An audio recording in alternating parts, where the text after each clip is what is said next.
তুমি কি আছে ভেন্টিলেটরে বসে আছো, তো ওইটার কোনো ইউটিলিটি আছে তোমার কাছে? ইউজলেস।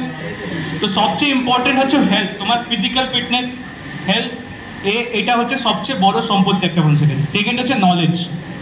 একটা সিম্পল ভাবো, আজকে যারা বড় লোক, যারা আদানি আম্বানি বলছো, ওদের কাছে না গভর্নমেন্টের কি টেন্ডার নামবে সেটা 10 মাস আগে থেকে ওরা জেনে যায়, কারণ ওরাই গভর্নমেন্টকে পয়সা দিয়ে, সরি এটা রেকর্ড করবে না, ওরাই গভর্নমেন্টকে পয়সা দিয়ে ইলেকশন লড়ে।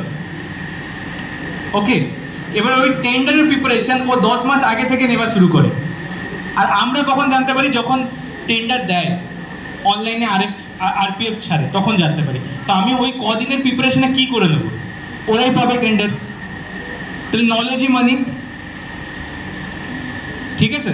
নলেজই তো কি করছে, একটা জিনিস আমি ধরো আটা কিনছি, আমি আমার নলেজ লাগাচ্ছি, কিছু হার্ডওয়ার্ক করছি, ওটাকে ধরো কেক বানাচ্ছি, ঠিক আছে? আটাটা 40 টাকা বিক্রি হতো, কেকটা 200 টাকায় বিক্রি হচ্ছে। এই যে 40 মাইনাস 160 রুপিস, এটা কিসের জন্য? নলেজের জন্য আর কিছুটা হার্ডওয়ার্ক, ঠিক আছে? তো ক্লিয়ার হয়েছে আইডিয়াটা? মানিটা কি? মানিটা কি? কি পাওয়ার। পাওয়ার কি দিয়ে আসে? আর কি দিয়ে? হেলথ, ঠিক আছে?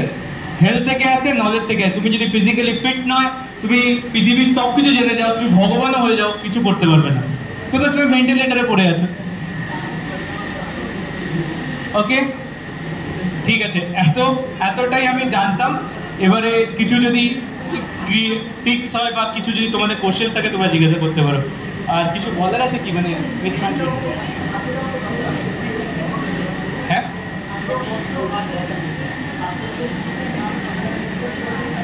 সেকেন্ড ঠিক আছে, হার্ট, মন। মন, আরে ভাই এ তো মনে চলে গেল। তো রাখবে হার্ট, হ্যান্ড, হেড।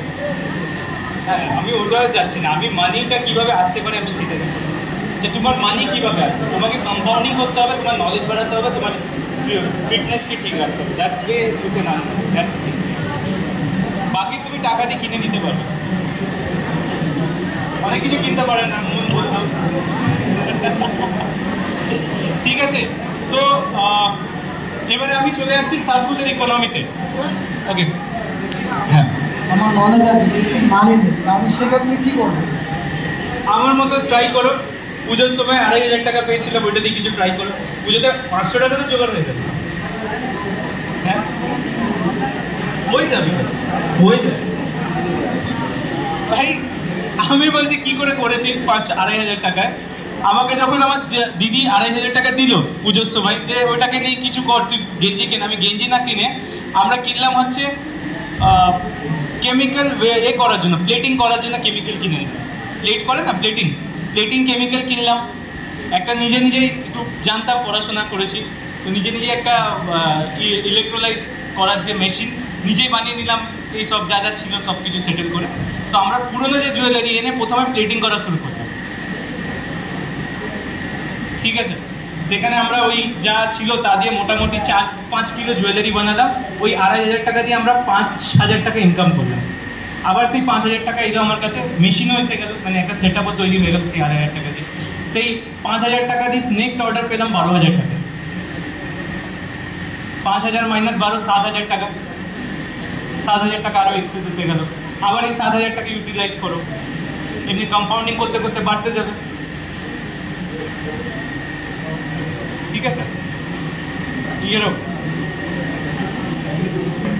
ওকে ওকে ওকে, আমি যেটার জন্য এসেছি সার্কুলার ইকোনমি, ঠিক আছে? বেশি কিছু বোঝার দরকার নেই, আমাকে একটু বলতে বলা হয়েছিল সার্কুলার ইকোনমি, বলছি। সার্কুলার ইকোনমি আর কিছুই না, ব্রিটিশরা আসার আগে ভারতে যে অর্থনৈতিক ব্যবস্থা ছিল সেটা সার্কুলার ইকোনমি ছিল। সার্কুলার ইকোনমি কি? আমাদের ঘরে রোজ হয়ে থাকে, ধরুন কোনো মহিলা বা আমার মা ধরো একটা শাড়ি কিনেছে, সেই শাড়িটাকে ইউজ করলো, ইউজ করার পর ওটা নোংরা হয়ে, মানে খারাপ হয়ে গেল, কালারটা ফেড হয়ে গেল, সেটা কি করছে? এবারে আলমারি পুড়ছে, করছে।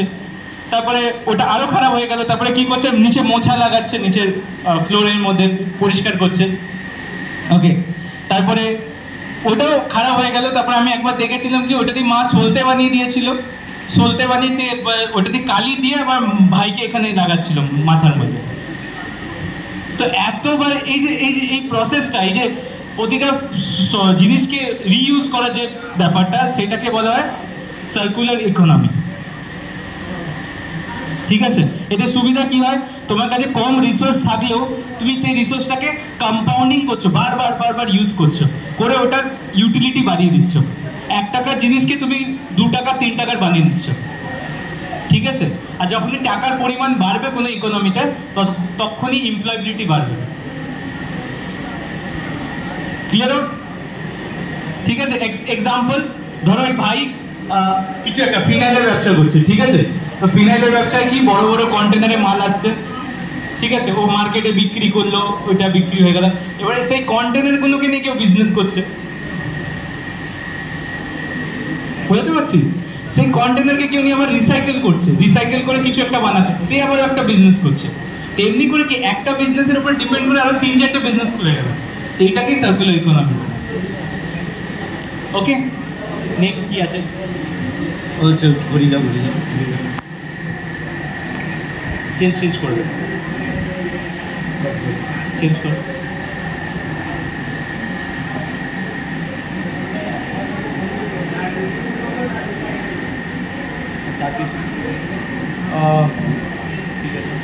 আর কিছু ও তো চলবে না, পরে ওটাও চলবে না,